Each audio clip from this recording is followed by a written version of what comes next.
لا إله إلا الله محمد رسول الله في كل لمحة ونفس عدد ما وسعه علم الله. Semua baca sekali. La ilaha illallah Muhammadur Rasulullah fi kulli lamhatin wa nafasin adada ma wasi'ahu ilmullah. La ilaha illallah Muhammadur Rasulullah fi kulli lamhatin wa nafasin adada ma wasi'ahu ilmullah. Hasbunallahu wa ni'mal wakil, ni'mal maula wa ni'man nasir. Hasbunallahu wa ni'mal wakil, ni'mal maula wa ni'man nasir. Hasbunallahu wa ni'mal wakil, ni'mal maula wa ni'man nasir. Ya muallima Ibrahim al-hikmata 'allimni, ya muallima Ibrahim al-hikmata 'allimni, ya muallima Ibrahim al-hikmata 'allimni. Allahumma salli ala sayyidina Muhammad wa ala alihi wa sahbihi wa barik wa sallim. Allahumma salli ala sayyidina Muhammad wa ala alihi wa sahbihi wa barik wa sallim.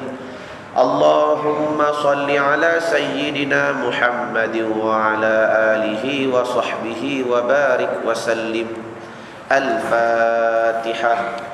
أعوذ بالله من الشيطان الرجيم بسم الله الرحمن الرحيم الحمد لله رب العالمين الرحمن الرحيم مالك يوم الدين إياك نعبد وإياك نستعين اهدنا الصراط المستقيم صراط الذين أنعمت عليهم غير المغضوب عليهم ولا الضالين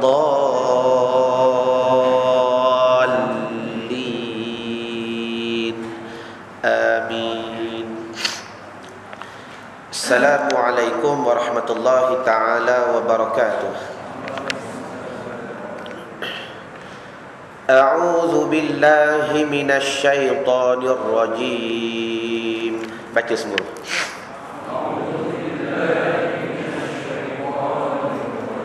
Bismillahirrahmanirrahim.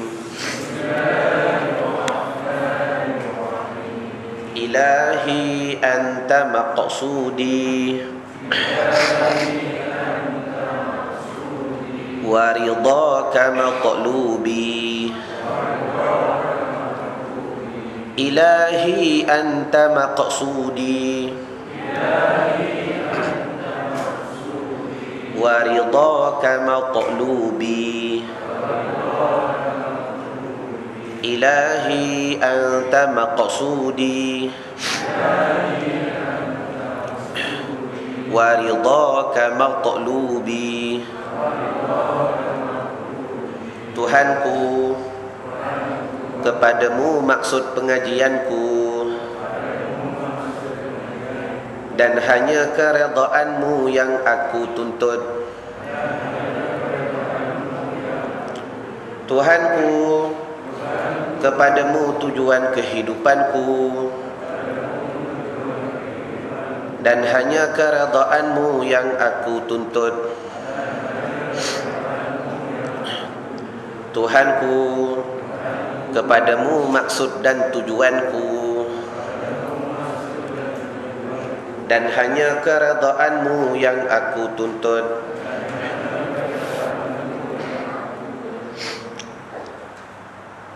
Alhamdulillah, Alhamdulillah, Alhamdulillah wa syukrulillah. Pertamanya kesyukuran kita rafakkan kepada Allah Subhanahu wa taala Rabbul Jalil, yakni Tuhan yang telah memberi nafas oleh Dia kepada kita sehingga pada waktu ini. Kemudian telah memberi pula kekuatan oleh Tuhan kepada kita sebentar tadi untuk bersama-sama menunaikan kefarduan semayangnya maghrib 3 rakaat secara berjamaah. Setelah daripada itu, sebilang-bilang 5-6 saf yang hadir pada maghrib tadi, maka Allah Ta'ala menghentikan pula kaki kita supaya bisa berhimpun dalam satu majlis ilmu. Ya, mudah-mudahan pertemuan pada malam ini dirahmati dan diberkati oleh Allah Subhanahu wa Ta'ala. Dan akhir sekali, mudah-mudahan dengan natijah pengajian kita pada hari ini, Allah Ta'ala itu juga memberikan kepada akal kita kepahaman. Allah Ta'ala itu juga mencampakkan kepada hati kita keyakinan yang mudah-mudahan bila mana akal cerahlah dengan ilmu, bila mana hati kejaplah dengan ilmu, maka mudahlah bersama-sama untuk kita beramal mencari keredaan daripada Allah Subhanahu wa Ta'ala. Satu. Yang keduanya, afwan lakum, hamba nak minta maaf kepada tuan-tuan serta muslimat yang alim.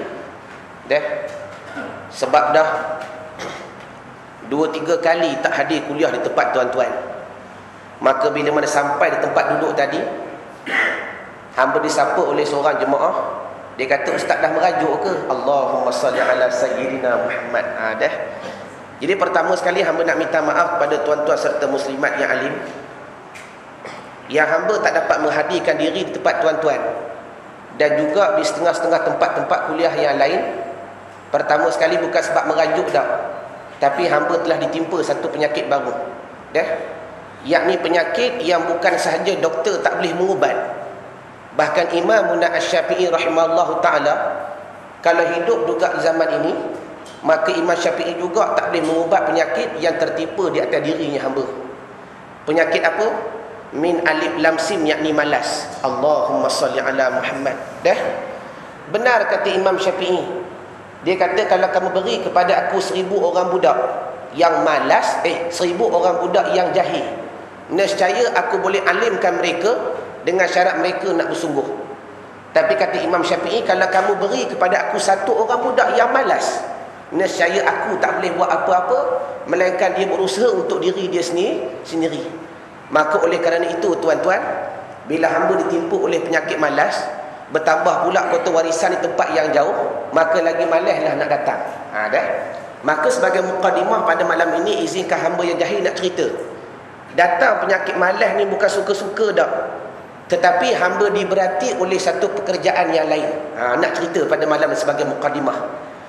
Yang pertama sekali tuan-tuan serta muslimat yang alim, hamba 2-3 bulan sebelum ini telah dipinta oleh beberapa setengah ikhwan, beberapa setengah anak murid dan beberapa setengah pihak untuk menyediakan 4 buah kitab ataupun 4 buah buku risalah kecil yang memang pada pendapat hamba, pada pengalaman hamba, 4 buku ni tuan-tuan memang masih lagi tiada dalam pasaran pada ketika ini. Yakni buku yang begitu penting, yang wajib ada di atas tiap-tiap diri manusia, yang mudah-mudahan kita gunakan buku ini sebagai rujukan bukan saja ketika hidup, bahkan sampai mati buku ini juga bermanfaat. Mana dia? Yang pertama sekali tulis, hamba sekarang ini tuan-tuan sedang berusaha, dipinta oleh setengah-setengah anak murid menyediakan buku yang pertama pada membahaskan masalah hukum hakam, masalah mahram. Walaupun dah cerita sebelum ni, sebab hamba pernah kuliah di tuan-tuan di Masjid Mambiul Ulum Balakong. Dah 2 kali dah kuliah masalah mahram. Di SMS dipinta lagi sekali, ustaz, kalau boleh tak apalah kuliah bulan depan kali ni cerita lagi masalah mahram. Sebab kami nak ambil video pula, nak rekod, nak agihkan kepada jemaah. Sebab memang tuan-tuan akhir zaman ini, bila mana kita membahaskan masalah mahram ni begitu rumit. Sebab yang pertama sekali nak buka minda pada kita malam ini, jangan bila mana kita sebut masalah mahram, duk fikir masalah bersalam, duk fikir masalah tanggal wudu, duk fikir masalah bersalam, duk fikir masalah tanggal wudu. Sedangkan dalam masalah fiqh, kalau sebut saja mahram, begitu banyak hukum-hukum yang berkaitan, daripada hukum kecil sampai hukum besar. Contoh di antaranya masalah wasiat harta. Ada masalah wasiat harta. Tuan-tuan kaya contoh, ada bela anak angkat 2-3 orang. Takut-takut sebelum mati tak sempat nak agihkan harta. Bila mana kita mati besok, anak angkat dapat tak wasiat, dapat tak faraid daripada harta kita? Tak dapat. Sebab tu kena mengaji masalah mahram. Kita ada anak angkat, kita ada anak tiri, kita ada anak susuan dan sebagainya. Takdir kata mati besok, ada setengah golongan dimasukkan dalam faraid, ada setengah golongan tak dimasukkan dalam faraid. Bermakna kalau kita reti masalah mahram, bersedia dari sekarang, sebelum aku mati, agihkan siap-siap. Ni hak kamu 1 ekar, ni hak kamu 1 relung, ni hak kamu 1 tanah dan sebagainya. Mudah-mudahan bila mana kita mati, tak timbullah lagi masalah ungkit-ungkit dan sebagainya. Jadi oleh kerana itu, bila mana kita maklum tuan-tuan, masalah mahram ini satu masalah yang rumit, bukan saja daripada masalah yang atas. Kadang-kadang masalah yang bawah pun orang tak faham lagi. Sebagai contoh ni, nak masuk bulan Ramadan dah tuan-tuan. Selepas Ramadan masuk pula Syawal. Kita pakat-pakat beraya lagi sekali. Maka pada ketika itu juga kita menghimpunkan dosa-dosa kepada Allah Subhanahu Wa Taala. Dosa apa? Yakni bersalam. Dosa bersalam. Kenapa menghimpunkan dosa? Kerana tak kenal siapa dia mahram, siapa dia bukan mahram. Sebagai contoh, hamba nak uji tuan-tuan yang alim Kenapa hamba sebut uji? Sebab hamba dah cerita sebelum ni. Bermakna tuan kena ingat. Sebagai contoh yang berlaku pada akhir zaman, bila masuk saja perayaan, di antara golongan yang sokmo kita bersalam ialah di antaranya sepupu. Belum naik ke atas, belum naik ke bawah lagi. Malam ni hamba nak tanya tuan-tuan yang alim, jaga seorang-seorang jawab. Mana jenis sepupu yang kita boleh bersalam? Mana jenis sepupu yang kita tak boleh bersalam? Baju pink dulu jawab, yang lain duduk diam. Sudah.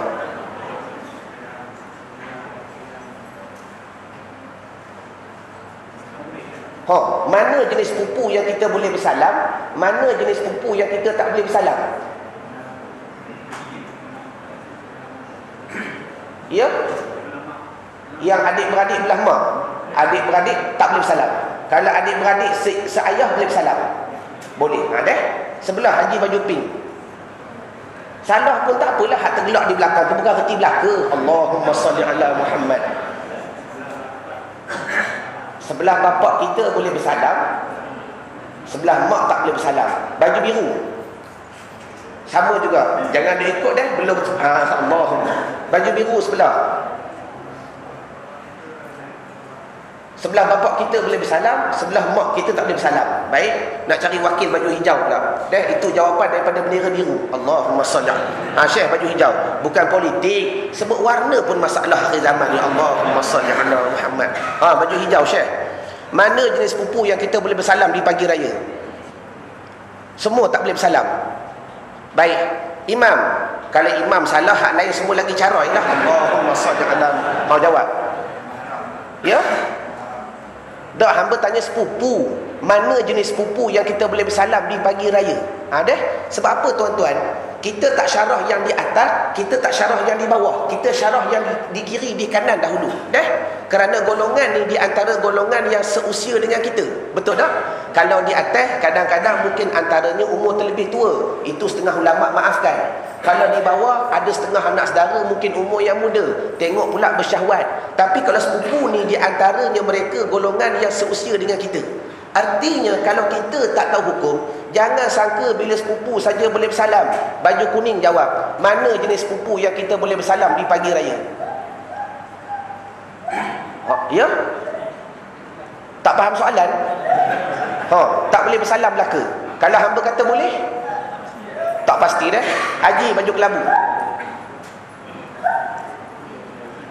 Ni dah kita hidup lama dah ni, 40 tahun, 50 tahun. Inilah tuan-tuan masalah yang bergelumang dalam kehidupannya kita. Timbul satu tanda soal sebelum ni, ya? Ya, Kak Long jawab.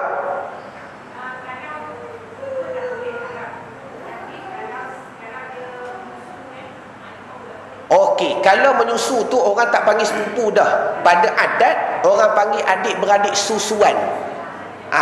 Bermakna yang tu memang boleh bersalam dah. Yang ni kita istilahkan sebagai sepupu sungguh. Boleh bersalam dah?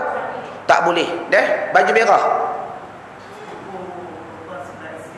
Sepupu perempuan belah isteri tak boleh. Kalau sepupu perempuan sebelah suami, boleh Alhamdulillah. Maka betul jawapan tuan-tuan pada malam ini salah. Allahumma salli ala Muhammad Ni akhir zaman. Malam ni ingat pegang sampai mati, dulu kini selamanya. Golongan sepupu tak kira belah mak ke belah ayah ke, semua tak boleh bersalam. Golongan sepupu yang boleh bersalam cuma satu golongan. Ingat pada malam ni. Siapa dia?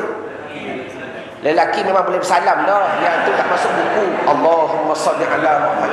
Tulis. Yang ni sepupu yang berlapik. Allahu Akbar. Sepupu yang berlapik. Bermakna kalau sepupu yang berlapik kita boleh bersalam tak? Boleh. Kalau sepupu yang tak berlapik kita boleh bersalam tak? Tak boleh. Sebab apa tuan-tuan hamba nak bawa nota ini? Sebab satu nota yang tuan-tuan faham pada malam ini, tuan-tuan boleh syarah pada seluruh keturunan. Bermakna mak saudara, contoh kita tak kenal, ini mak saudara sabit ke mak saudara lembing, mak saudara sungguh ke mak saudara tak sungguh. Bermakna kalau nak cari keturunan payah, tapi dia kata nak bersalam juga, kalau kita berlapik selesai masalah tak? Selesai. Sama ada dia berlapik ataupun kita berlapik. Ni pakat-pakat raya besok, pakat-pakat berimpun. Ni siapa ni? Anak saudara. Tapi umur dah 23 tahun walaupun perempuan. Anak saudara yang kita boleh bersalam, yakni anak saudara yang adik-beradik kita saja. Adik-beradik isteri boleh tak? Tahun ni turn kita balik kampung isteri. Kita suami balik kampung isteri. Bila pagi raya lepas balik sembahyang raya, anak-anak saudara pakat beratur pula nak minta duit raya. Yang beratur tu pula bukan kecil, campur yang besar. Ada antaranya umur 20-an, 25, 21. Walhal hukumnya bukan mahram. Kenapa bukan mahram? Anak saudara balik isteri kita. Nak selesai masalah buat macam mana? Berlapik. Sama ada mereka berlapik ataupun kita berlapik. Artinya kalau soalan yang bawah pun tak boleh jawab, bagaimana mungkin tuan-tuan nak faham masalah-masalah yang begitu tinggi?